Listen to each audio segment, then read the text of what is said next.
I'm here. Thank you all for waiting. We're gonna get started on reading A Christmas Carol in just a minute.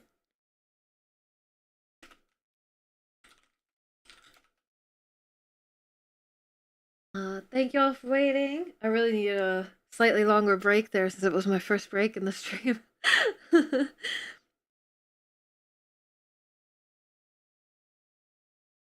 Alright, is everyone getting comfy? What do we feel like? Do we want some fireplace sounds? Have fun reading, gotta go. No worries, Shotton. Thank you for stopping by.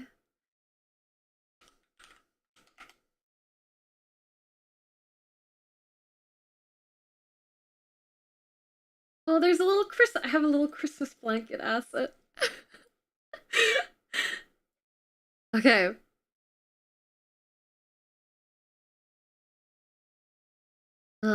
Yes, please. Okay, would you guys prefer fire crackling or rain sounds? Do you have a preference? Maybe fire feels a bit more Christmassy. Fireplace sounds.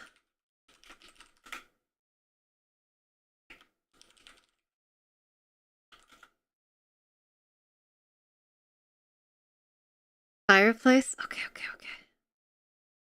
I don't know which one we used before. But this one's quite nice. Okay. There you go. Can maybe make it a bit smaller. Okay, is everyone ready? Do you have your hot chocolate?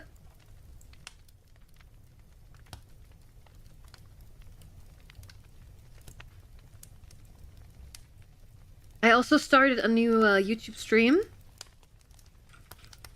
for this, so it's nice and segmented. I have tea. Oh, nice. So I've never actually read A Christmas Carol. I know it's a classic story, often retold a million different times, but I've never read it.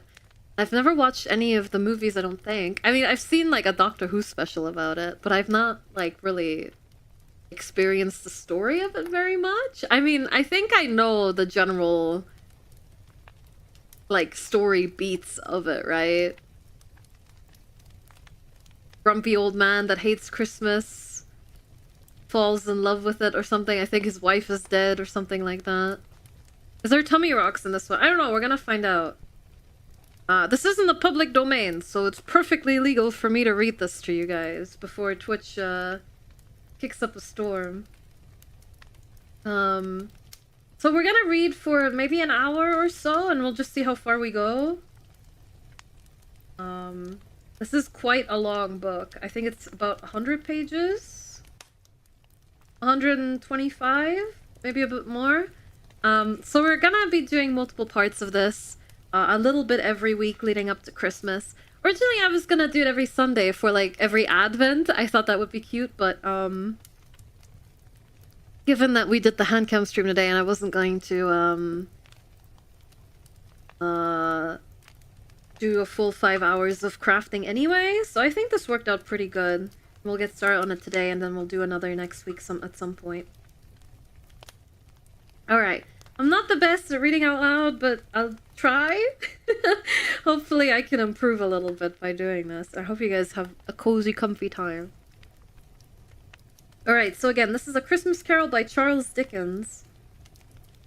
So, should we get started? Okay, we're gonna get started. Save one, Marley's ghost. Marley was dead, to begin with. There's no doubt whatever about that. The register of his burial was signed by the clergyman, the clerk, the undertaker, and the chief mourner. Scrooge signed it, and Scrooge's name was good upon change for anything he chose to put his hand to. Old Marley was as dead as a doornail.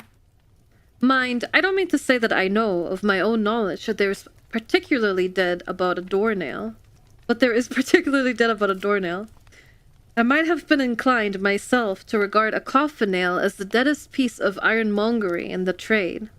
But the wisdom of our ancestors is in the smile, and my unhallowed hands shall not disturb it, or the country's done for. You will, therefore, permit me to repeat emphatically that Marley was as dead as a doornail. Oh, is it his dog or something that was dead, not his wife?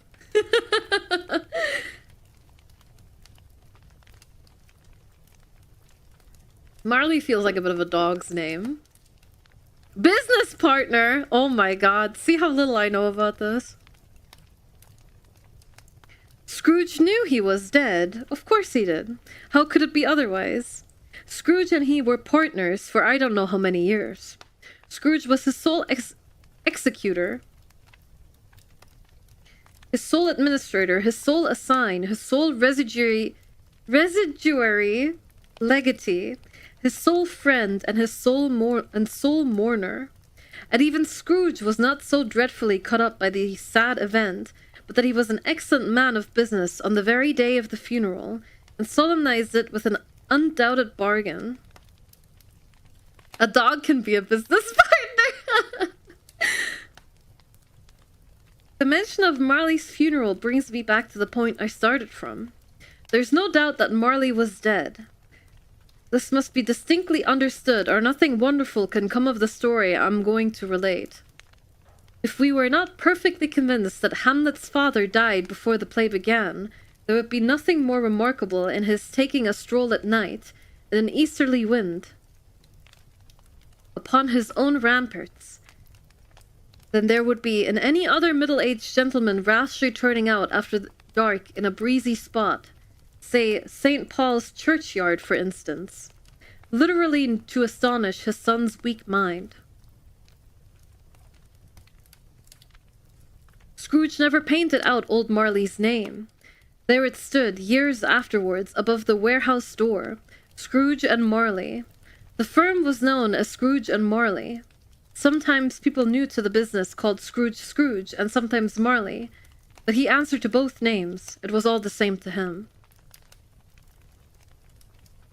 Really awesome commission art you got. Wait, huh? I got art? Is it the one I reposted this morning? Yeah, it's very pretty, isn't it?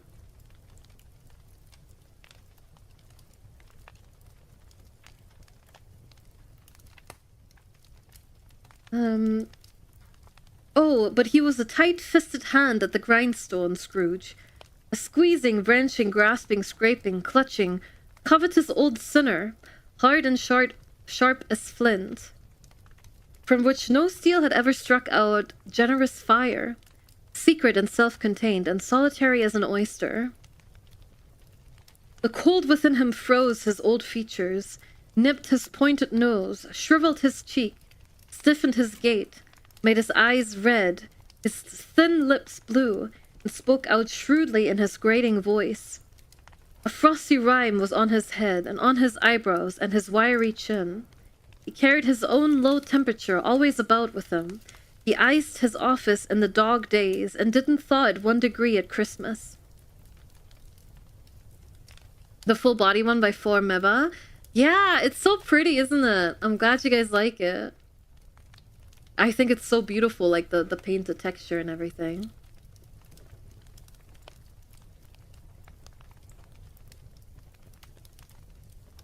External heat and cold had little influence on Scrooge. No warmth could warm, no wintry weather chill him, no wind that blew was bitterer than he. No falling snow was more intent upon its purpose. No pelting rain less open to entreaty? Foul weather didn't know where to have him. The heaviest rain and snow and hail and sleet could boast of the advantage over him in only one respect. They often came down handsomely, and Scrooge never did. Nobody ever stopped him in the street to say, with gladsome looks, "My dear Scrooge, how are you? When will you come to see me?" No beggars implored him to bestow a trifle. No children asked him what it was o'clock. No man or woman ever once in all his life inquired the way to such and such a place of Scrooge. Even the blind men's dogs appeared to know him, and, when they saw him coming on, would tug their owners into doorways and up courts, and then would wag their tails as though they said, "No eye at all is better than an evil eye, dark master." But what did Scrooge care? It was the very thing he liked, to edge his way along the crowded paths of life, warning all human sympathy to keep its distance. Was what the knowing ones call nuts to Scrooge. He has quite the description. I know, right? But it paints a very strong picture of him. Once upon a time, of all the good days in the year, on Christmas Eve, old Scrooge sat busy in his counting house. It was cold, bleak, biting weather, foggy withal, and he could hear the people in the court outside go wheezing up and down, beating their hands upon their breasts and stamping their feet upon the pavement stones to warm them. The city clocks had only just gone 3, but it was quite dark already. It had not been light all day, and candles were flaring in the windows of the neighboring offices, like ruddy smears upon the palpable brown air. The fog came pouring in at every chink and keyhole, and was so dense without that, although the court was of the narrowest, the house opposite were mere phantoms. To see the dingy cloud come drooping down, obscuring everything, one might have thought that nature lived hard by and was brewing on a large scale. The door of Scrooge's counting house was open, that he might keep his eye upon his clerk, who in a dismal little cell beyond, a sort of tank, was copying letters. Scrooge had a very small fire, but the clerk's fire was so very much smaller that it looked like one coal. But he couldn't replenish it, for Scrooge kept the coal box in his own room, and so surely as the clerk came in with the shovel, the master predicted that it would be necessary for them to part. Wherefore the clerk put on his white comforter and tried to warm himself at the candle, in which effort, not being a man of strong imagination, he failed. "Merry Christmas, Uncle! God save you!" cried a cheerful voice. It was the voice of Scrooge's nephew, who came upon him so quickly that this was the first intimation he had of his approach. Oh, I'm really struggling. I'm sorry, guys. "Bah!" said Scrooge. "Humbug!" He had so heated himself with rapid walking in the fog and frost, this nephew of Scrooge's, that he was all in a glow. His face was ruddy and handsome. His eyes sparkled, and his breath smoked again. "Bah, humbug!"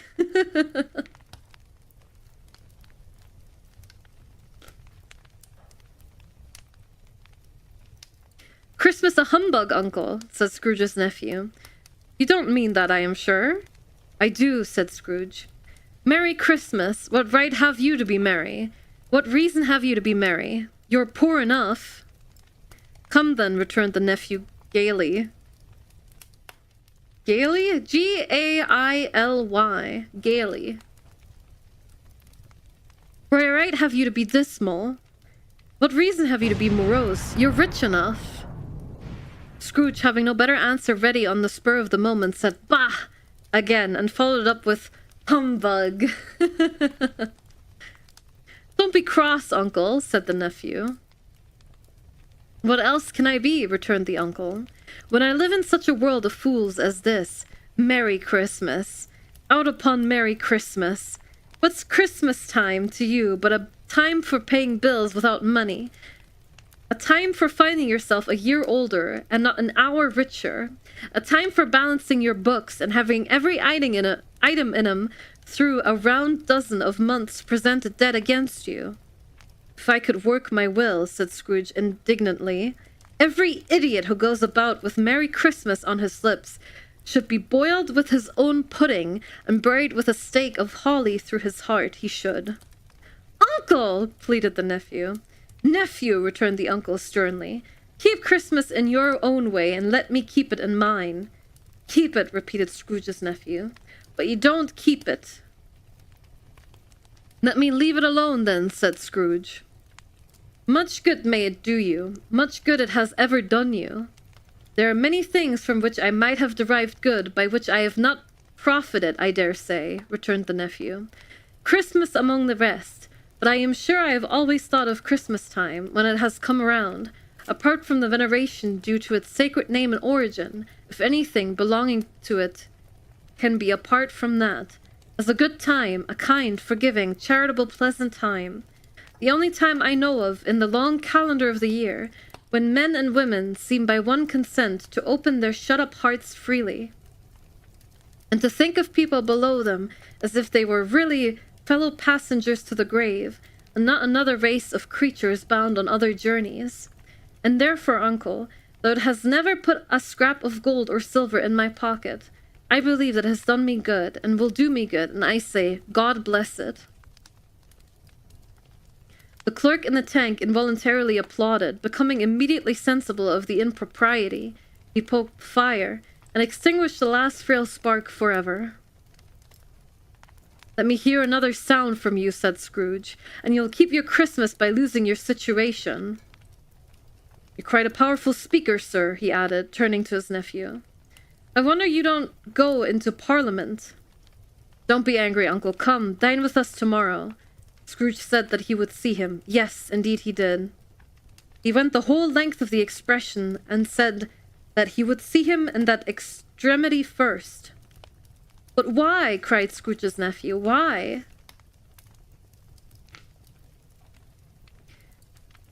Because did you get merry? Said Scrooge. Because I fell in love. Because you fell in love, growled Scrooge, as if that were the only thing in the world more ridiculous than a Merry Christmas. Good afternoon. Nay, uncle, but you never came to see me before that happened. Why give it as a reason for not coming now? Good afternoon, said Scrooge. I want nothing from you. I ask nothing of you. Why cannot we be friends? Good afternoon, said Scrooge. I am sorry with all my heart to find you so resolute. We have never had any quarrel to which I have been a party, but I have made the trial in homage to Christmas, and I'll keep my Christmas humor to the last. So a Merry Christmas, uncle. Good afternoon, said Scrooge. And a Happy New Year. Good afternoon, said Scrooge. His nephew left the room without an angry word, notwithstanding. He stopped at the outer door to bestow the greetings of the season on the clerk, who, cold as he was warmer than Scrooge, for he returned them cordially. There's another fellow, muttered Scrooge, who overheard him. My clerk, with 15 shillings a week, and a wife and a family, talking about a Merry Christmas. I'll retire to Bedlam. This lunatic, in letting Scrooge's nephew out, had let 2 other people in. They were portly gentlemen, pleasant to behold, and now stood with their hats off in Scrooge's office. They had books and papers in their hands and bowed to him.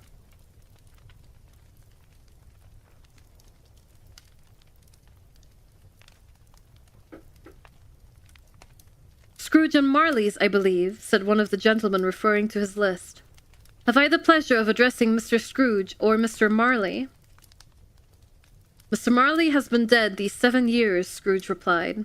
He died 7 years ago, this very night. Oh. We have no doubt his liberality is well presented by his surviving partner, said the gentleman, presenting his credentials. It certainly was, for they had been 2 kindred spirits. At the ominous word, liberality, Scrooge frowned and shook his head and handed the credentials back. At this festive season of the year, Mr. Scrooge.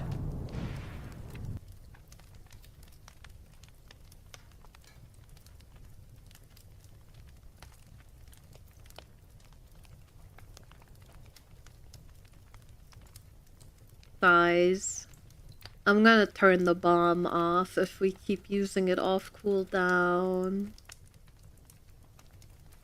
I'm sorry. Go play Subway Surfers or something.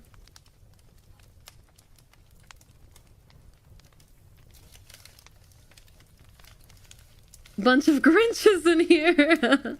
Bunch of Scrooges in here. At this festive season of the year, Mr. Scrooge, said the gentleman, taking up a pen, It is more than usually desirable that we should make some light provisions for the poor and destitute, who suffer greatly at the present time. Many thousands are in want of common necessaries. Hundreds of thousands are in want of common comforts, sir. Are there no prisons? Asked Scrooge. Plenty of prisons, said the gentleman, laying down the pen again. And the union workhouses? Demanded Scrooge. Are they still in operation? They are still, returned the gentleman. I wish I could say they were not. The union workhouses? Whoa. The treadmill and the poor law are in full vigor, then, said Scrooge. Both were busy, sir. Oh, I was afraid, from what you said at first, that something had occurred to stop them in their useful course, said Scrooge. I am very glad to hear it. Dickens worked in one as a kid. Oh, I see. Under the impression that they scarcely furnish Christian cheer of mind or body to the multitude, returned the gentleman, a few of us are endeavouring to raise a fund to buy the poor some meat and drink, and means of warmth. We choose this time because it is a time, of all others, when want is keenly felt and abundance rejoices. What shall I put you down for? Nothing, Scrooge replied. You wish to be anonymous? I wish to be left alone, said Scrooge. Since you ask me what I wish, gentlemen, that is my answer. I don't make merry myself at Christmas, and I can't afford to make idle people merry. I help to support the establishments I have mentioned. They cost enough, and those who are badly off must go there. Many can't go there, and many would rather die. If they would rather die, said Scrooge, they had better do it and decrease the surplus population. Besides, excuse me, I don't know that. But you might know it, observed the gentleman. It's not my business, Scrooge returned. It's enough for a man to understand his own business and not to interfere with other people's. Mine occupies me constantly. Good afternoon, gentlemen. Seeing clearly that it would be useless to pursue their point, the gentleman withdrew. Scrooge resumed his labours with an improved opinion of himself, and in a more facetious temper than was usual with him. That was very cruel, Scrooge.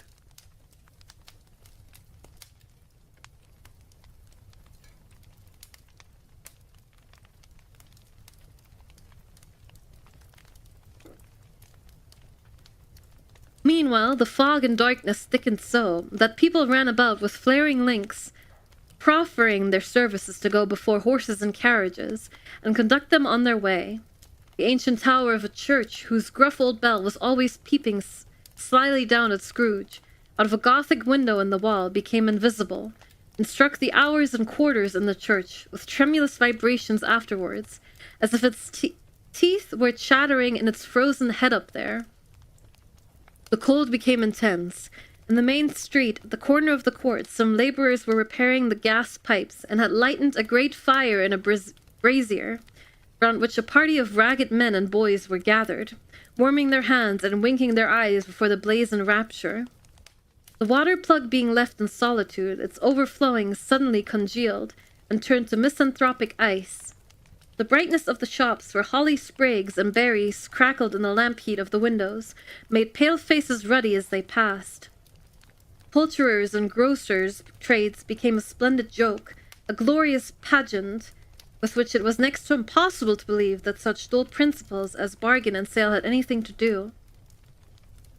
The Lord Mayor, in the stronghold of the mighty mansion house, gave orders to his 50 cooks and butlers to keep Christmas as the Lord Mayor's household should, and even the little tailor, whom he had fined 5 shillings on the previous Monday for being drunk and bloodthirsty in the streets, stirred up tomorrow's pudding in his garret, while his lean wife and the baby sallied out to buy the beef.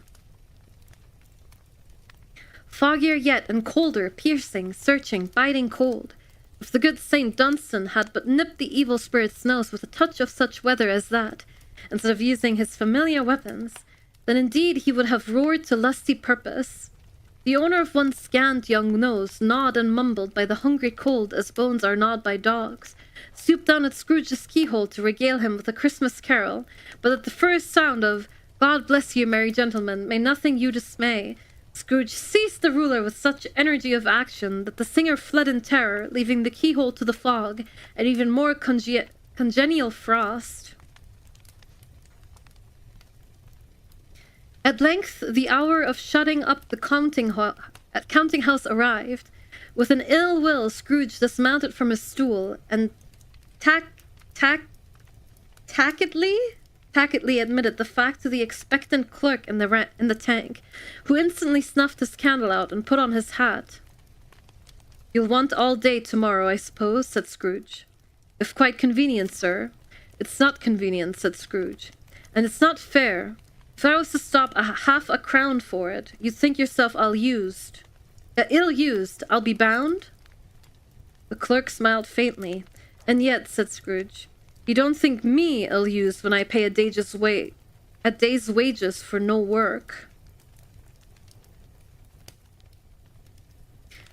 The clerk observed that it was only once a year. Tacitly, I think. Maybe a softy. "A poor excuse for picking a man's pocket every 25th of December," said Scrooge, buttoning his great coat to the chin. "But I suppose you must have the whole day. Be here all the earlier next morning." The clerk promised that he would, and Scrooge walked out with a growl. The office was closed in a twinkling, and the clerk, with the long ends of his white comforter dangling below his waist, for he boasted no greatcoat, went down a slide on Cornhill at the end of a lane of boys 20 times, in honor of its being Christmas Eve, and then ran home to Camden Town as hard as he could pelt to play at Blindman's Buff. Scrooge took his melancholy dinner in his usual melancholy tavern, and having read all the newspapers and beguiled the rest of the evening with his banker's book, went home to bed. He lived in chambers which had once belonged to his deceased partner. They were a gloomy suit of rooms and a lowering pile of building up a yard, where it had so little business to be that one could scarcely help fancying it must have run there when it was a young house, playing at hide-and-seek with other houses, and have forgotten the way out again. It was old enough now, and dreary enough, for nobody lived in it but Scrooge, the other rooms being all let out as offices. The yard was so dark that even Scrooge, who knew its every stone, was fain to grope with his hands. The fog and frost so hung about the black old gateway of the house that it seemed as if the genius of the weather sat in mournful meditation on the threshold.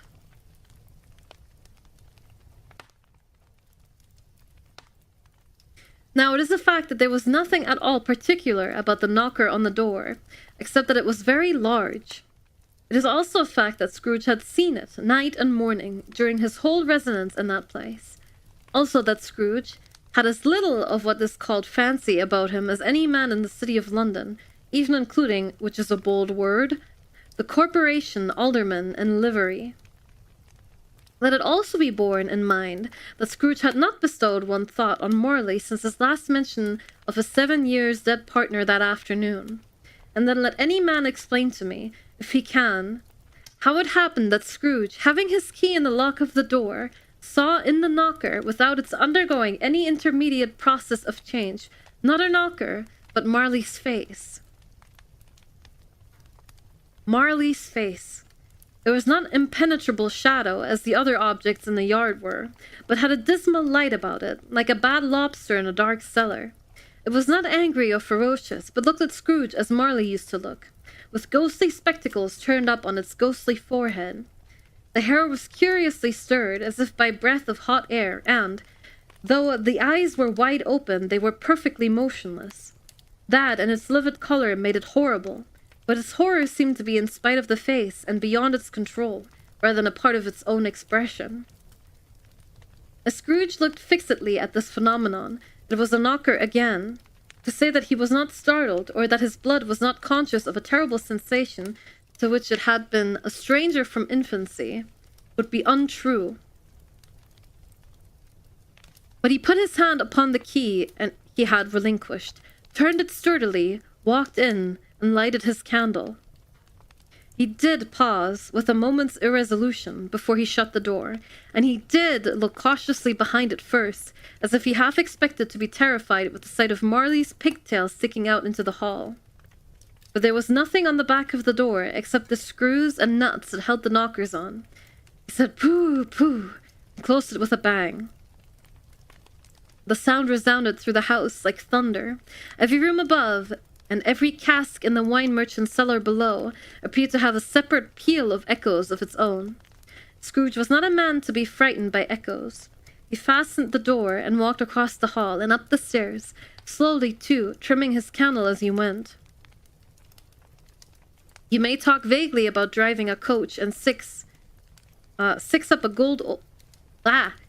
You may talk vaguely about driving a coach and six up a good old flight of stairs, or through a bad young Act of Parliament. But I mean to say you might have got a horse up that staircase and taking it broadwise, with the splinter bar towards the wall, and the door towards the balustrades, and done it easy. There was plenty of width for that, and room to spare, which is perhaps the reason why Scrooge thought he saw a locomotive horse going on before him in the gloom. Half a dozen gas lamps out of the street wouldn't have lighted the entry so well, so you may suppose that it was pretty dark with Scrooge's dip.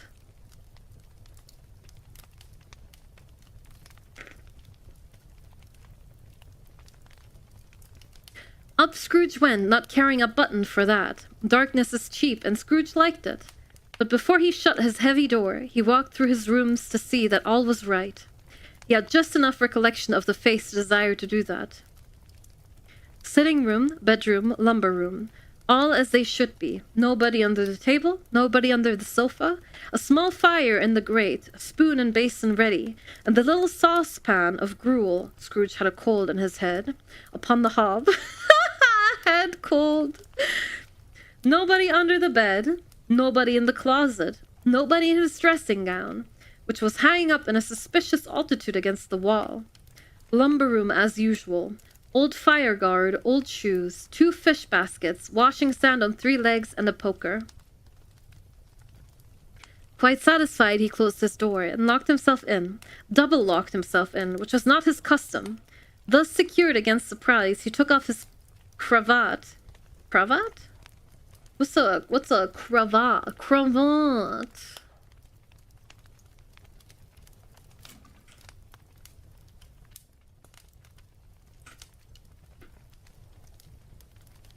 Oh, it's a neckband. I see.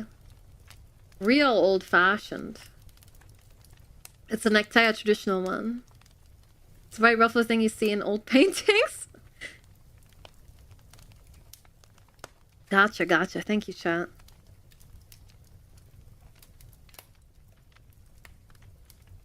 I lost where we were. He took off his cravat, put on his dressing gown and slippers and his nightcap, and sat down before the fire to take his gruel. It was a very low fire indeed, nothing on such a bitter night. He was obliged to sit close to it and brood over it before he could extract the least sensation of warmth from such a handful of fuel. The fireplace was an old one, built by some Dutch merchant long ago, and paved all around with quaint Dutch tiles designed to illustrate the scriptures.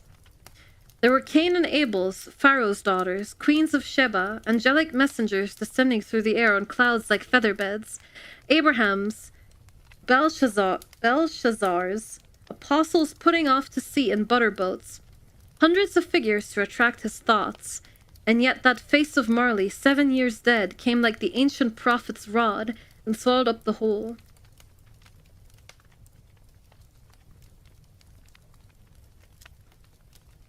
It's Sheba? Sheba? Sorry, I'm very oblivious on this kind of stuff, so please feel free to correct me.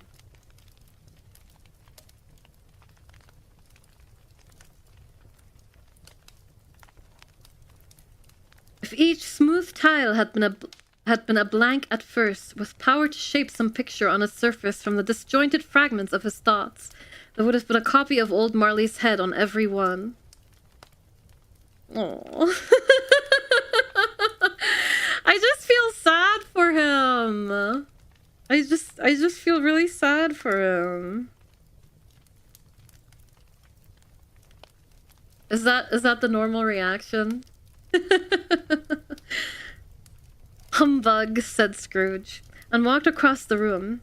After several turns he sat down again. As he threw his head back in the chair, his glance happened to rest upon a bell, a disused bell that hung in the room and communicated, for some purpose now forgotten, with the chamber in the highest story of the building.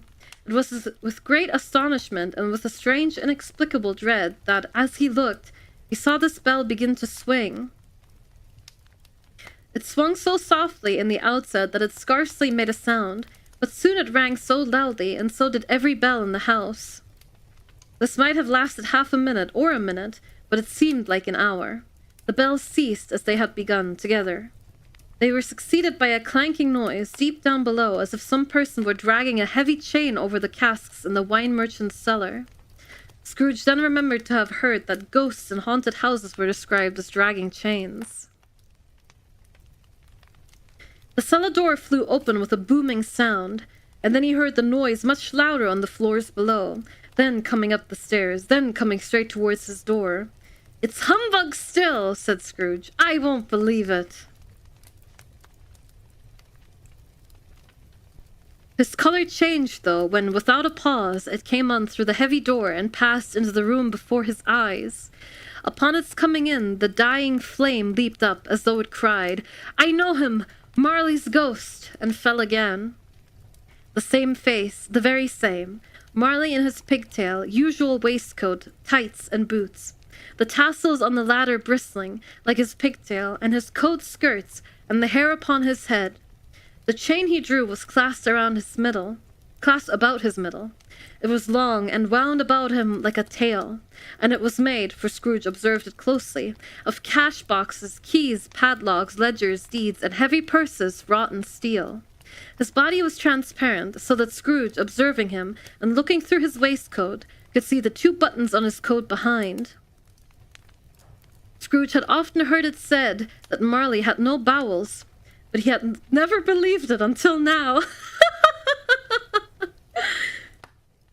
No, nor did he believe it even now, though he looked the phantom through and through, and saw it standing before him, though he felt the chilling influence of its death-cold eyes, and marked the very texture of the folded kerchief bound about its head and chin, which wrapper he had not observed before.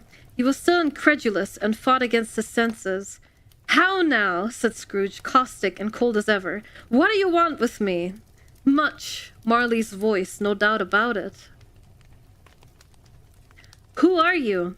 "Ask me who I was." "Who were you, then?" said Scrooge, raising his voice. "You're particular for a shade," he was going to say, "to a shade," but substituted this, as more appropriate. "In life I was your partner, Jacob Marley. Can you sit down?" asked Scrooge, looking doubtfully at him. "I can." "Do it, then." Scrooge asked the question because he didn't know whether a ghost so transparent might find himself in a condition to take a chair, and felt that, in the event of its being impossible, it might involve the necessity of an embarrassing explanation. But the ghost sat down on the opposite side of the fireplace, as if he were quite used to it. "You don't believe me," observed the ghost. "Sorry, you don't believe in me," said the ghost. "I don't," said Scrooge. "What evidence would you have of my reality beyond that of your own senses?" "I don't know," said Scrooge. "Why do you doubt your senses?" "Because," said Scrooge, "a little thing affects them. A slight disorder of the stomach makes them cheats. You may be an undigested bit of beef, a blot of mustard, a crumb of cheese, a fragment of an underdone potato. There's more of gravy than of grave about you, whatever you are." Scrooge was not much in the habit of cracking jokes, nor did he feel in his heart by any means waggish then. The truth is that he had tried to be smart, as a means of distracting his own attention, and keeping down his terror, but the spectre's voice disturbed the very marrow in his bones. To sit staring at those fixed glazed eyes in silence for a moment would play, Scrooge felt, the very deuce with him. There was something very awful, too, in the spectre's being provided with an infernal atmosphere of his own. Scrooge could not feel it himself, but this was clearly the case, for though the ghost sat perfectly motionless, its hair and skirts and tassels were still agitated as by the hot vapors from an oven. Gravy? Sick burn? Scrooge, come on!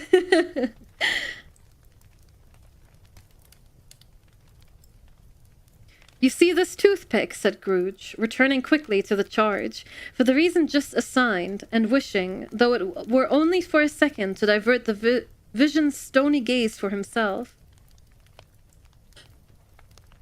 Excuse me.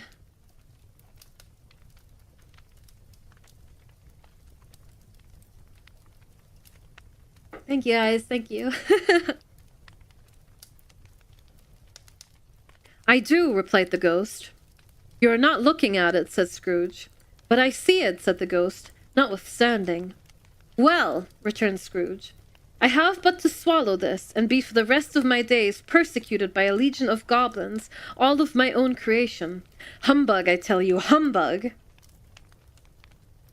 At this the spirit raised a frightful cry, and shook its chain with such a dismal and appalling noise that Scrooge held on tight to his chair to save himself from falling in a swoon. But how much greater was his horror when the phantom, taking off the bandage round his head, as if it were too warm to wear indoors, its lower jaw dropped down upon its breast. Oh, God. Scrooge fell upon his knees and clasped his hands before his face. Mercy, he said. Dreadful apparition, why do you trouble me? Man of the worldly mind, replied the ghost, do you believe in me or not? I do, said Scrooge. I must. But why do spirits walk the earth, and why do they come to me? It is required of every man, said the ghost. The ghost returned, that the spirit within him should walk abroad among his fellow men, and travel far and wide, and if that spirit goes not forth in life, it is condemned to do so after death.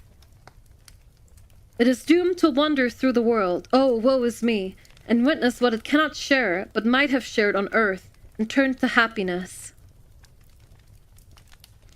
Again the spectre raised a cry, and shook its chain, and wrung its shadowy hands. You are fettered, said Scrooge, trembling. Tell me why. I wear the chain I forged in life, replied the ghost. I made it link by link, and yard by yard. I girded it on my own free will, and of my own free will I wore it. Is its pattern strange to you? Scrooge trembled more and more. Or would you know, pursued the ghost, the weight and length of the strong coil you bear yourself? It was full as heavy and as long as the 7 Christmas Eves ago. You have labored on it since. It is a ponderous chain. Scrooge glanced about him on the floor, in the expectation of finding himself surrounded by some 50 or 60 fathoms of iron cable, but he could see nothing.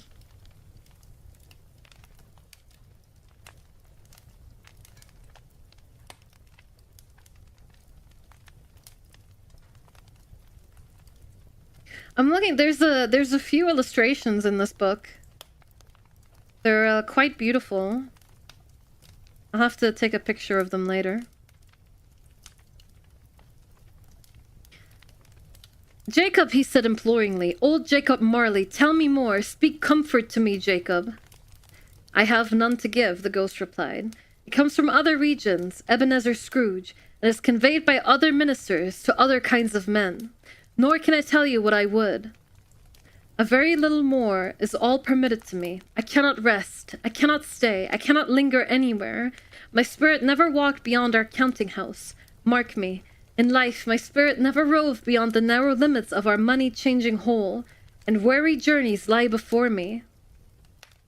It was a habit with Scrooge, whenever he became thoughtful, to put his hands in his breeches pockets.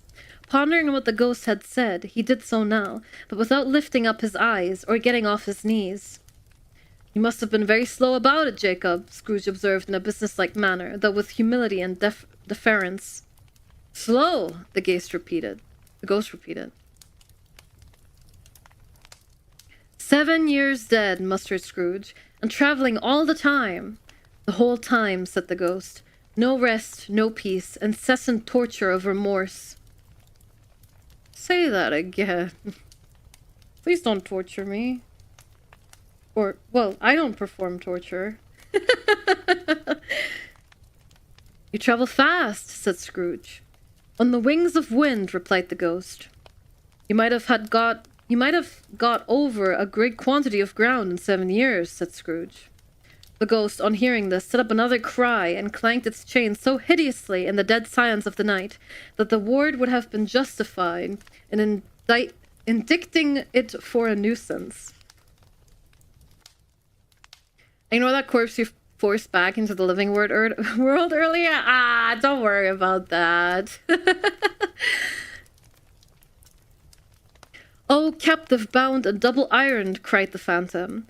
Not to know that ages of incessant labor by immortal creatures for this earth must pass into eternity before the good of which it is susceptible is all developed.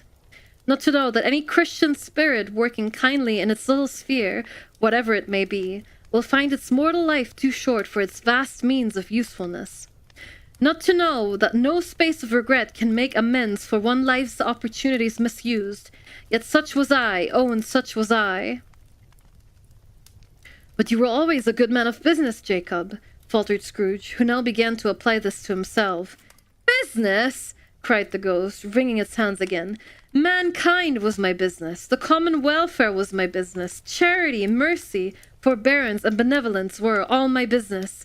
The dealings of my trade were but a drop of water in the comprehensive ocean of my business. It held up its chain at arm's length, as if that were the cause of all its unavailing grief, and flung it heavily upon the ground again. At this time of the rolling year, the spectre said, I suffer most.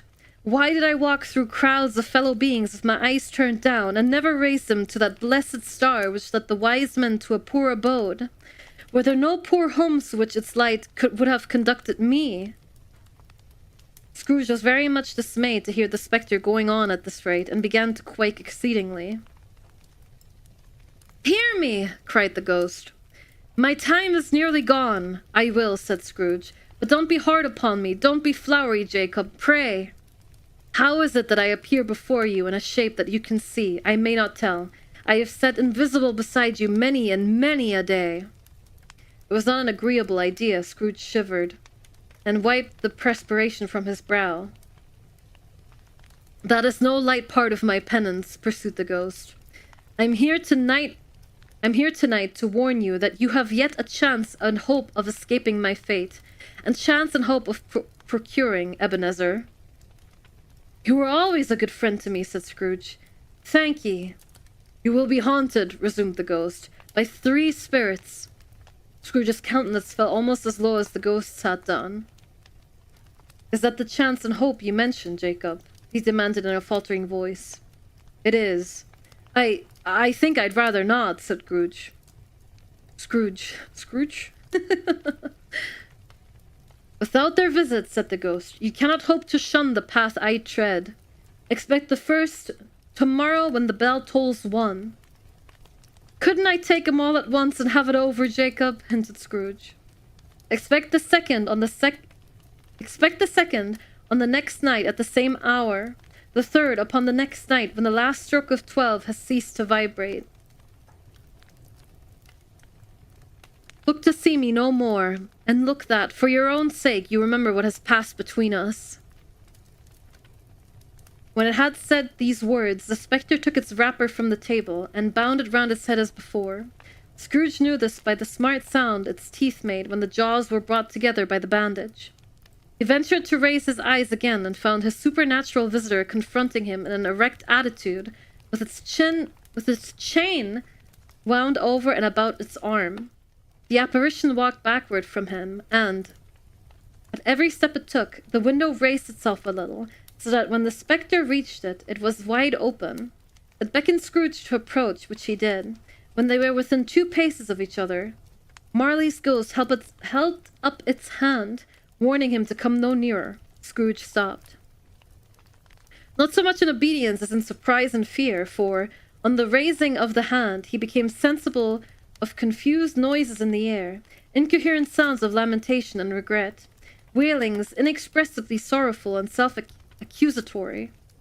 The spectre, after listening for a moment, joined in the mournful dirge and floated out upon the bleak dark night. Scrooge followed to the window, desperate in this curiosity. He looked out. The air was filled with phantoms, wandering hither and thither in restless haste, and moaning as they went. Every one of them wore chains like Marley's ghost. Some few, they might be guilty governments, were linked together. None were free. Many had been personally known to Scrooge in their lives. He had been quite familiar with one old ghost in a white waistcoat with a monstrous iron safe attached to its ankle, who cried piteously at being unable to assist a wretched woman with an infant, whom it saw below upon a doorstep. The misery with them all was clearly that they sought to interfere for good in human matters and had lost the power forever. Whether these creatures faded into mist, or mist enshrouded them, he could not tell. But they and their spirit voices faded together, and the night became as it had been when he walked home. Scrooge closed the window and examined the door by which the ghost had entered. It was double-locked, as he had locked it with his own hands, and the bolts were undisturbed. He tried to say humbug, but stopped at the first syllable, and being, from the emotion he had undergone, or the fatigues of the day, or his glimpse of the invisible world, or the dull conversation of the ghost, or the lateness of the hour, much in need of repose, went straight to bed without undressing and fell asleep upon the instant. And he said, huh! And that was stave 1. Maybe we should call it here and we'll do 1 stave per stream, if they're not much longer. Let's see.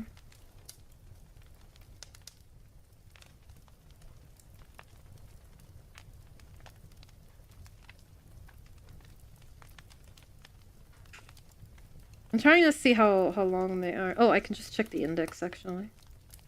So that was 33 pages. Well, 31 pages.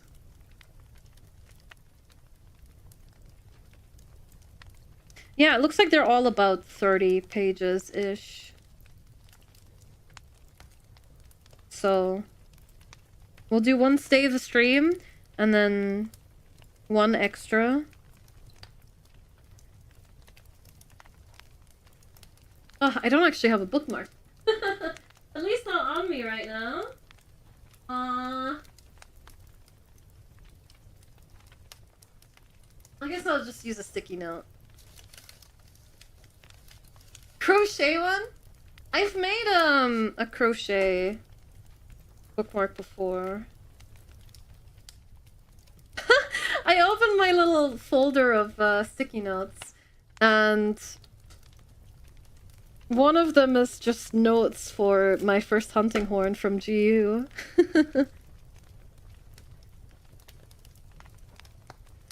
Alright, well, we'll read more next week. I'll have to figure out a day for it. But how did you guys like it? Did you have fun?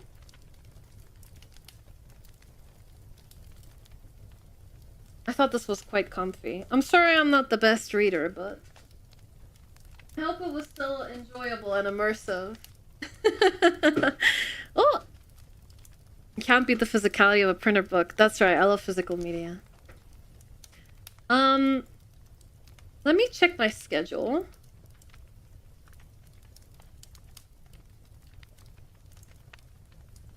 That was only an hour for 30 pages. That's not bad at all, huh? Well, a bit under an hour? I need an audiobook of Myra reading books. Well, if there's any other public domain books, we can certainly consider it. Okay. So, I could do it next Saturday or next Sunday. Would you prefer a separate stream on Sunday for it?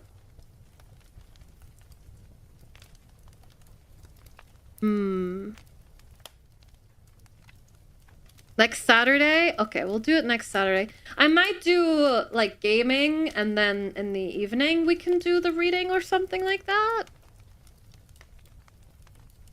Separate stream on Saturday.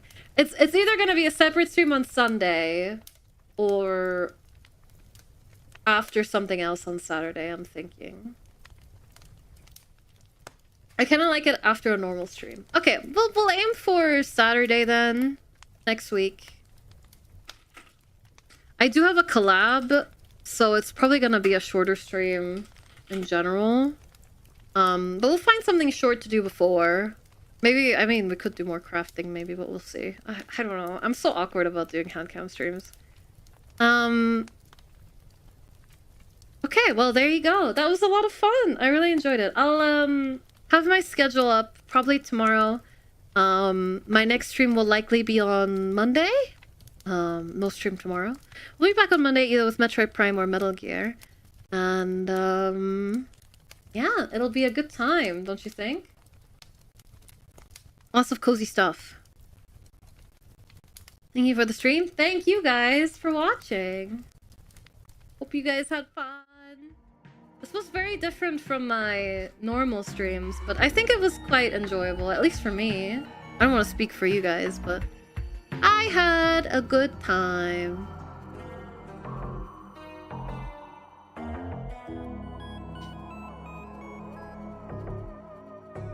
Thanks for stream. That is so honestly peak. Glad you guys had fun. Alright, I'm gonna write us out here. Thank you all for coming. These, the readings are also separate on my YouTube channel. I'm gonna have them up as separate streams on YouTube, so you can just watch those back if you missed it, or want to rewatch them at some point. Yeah. I'll have those up separately from the normal streams. Alright, I'm gonna rate us out to Horatius, who's playing the new Night Rain DLC. He was so excited for that earlier. And I'll rate us out over on YouTube as well if I can remember how to do it. Let's see.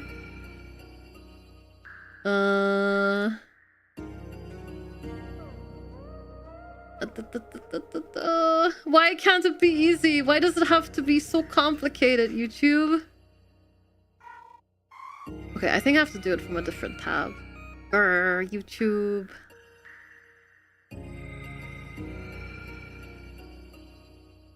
But yeah, thank you all for coming. I hope you enjoyed. I love Christmas, so these kind of things are super special to me. I think they're very comfy. I really like it. And we'll read more of it next week. What the frig? Customization? There, redirect. Horatius. Horatius. Horatius. Horatius the dwarf. There we go, I found it. Okay. If you're watching on YouTube, it should also redirect you to Horatius's YouTube stream.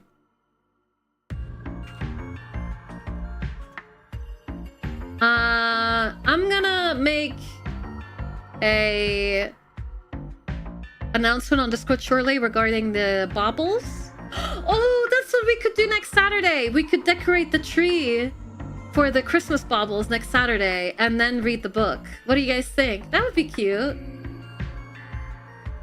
So yeah, I'm gonna put up a post on Discord shortly with all the Christmas baubles, with the Christmas bauble stuff.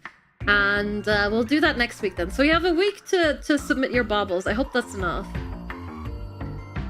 So if you want to join for that or just stay updated with me, do consider joining the Discord server. Alright, I will see you all at Horatius's. Thank you so much for coming. And thank you all supporters on Patreon. Ghost of Dead Business Partner Raid! That sounds good. Let's do that. Kita, Metro, Marlo, Shatton, Ultra, Lan, Tigils, these guys, Kyrifza, Isaac, Tangent, Yarn, Amari, Suck, Physication, and Estra, thank you so much. Alright, I'll see you guys very soon, everyone. Bye-bye! Talk to you later! Bye-bye!